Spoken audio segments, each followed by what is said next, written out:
لوگو اپنے پروردگار کی عبادت کرو جس نے تم کو اور تم سے پہلے لوگوں کو پیدا کیا تاکہ تم اس کے عذاب سے بچو، جس نے تمہارے لیے زمین کو بچھونا اور آسمان کو چھت بنایا اور آسمان سے میوہ برسا کر تمہارے کھانے کے لیے انواع و اقسام کے میوے پیدا کیے، بس کسی کو خدا کا ہمسر نہ بناؤ اور تم جانتے تو ہو۔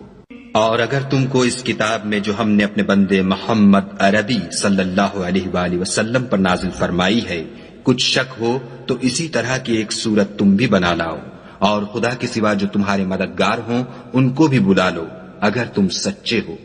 لیکن اگر ایسا نہ کر سکو اور ہرگز نہیں کر سکو گے تو اس آگ سے ڈرو جس کا ایندھن آدمی اور پتھر ہوں گے اور جو کافروں کے لیے تیار کی گئی ہے۔ اور جو لوگ ایمان لائے اور نیک عمل کرتے رہے ان کو خوشخبری سنا دو کہ ان کے لیے نعمت کے باغ ہیں جن کے نیچے نہریں بہ رہی ہیں، جب انہیں ان میں سے کسی قسم کا میوہ کھانے کو دیا جائے گا تو کہیں گے یہ تو وہی ہے جو ہم کو پہلے دیا گیا تھا، اور ان کو ایک دوسرے کے ہم شکل میوے دیے جائیں گے اور وہاں ان کے لیے پاک بیویاں ہوں گی اور وہ بہشتوں میں ہمیشہ رہیں گے۔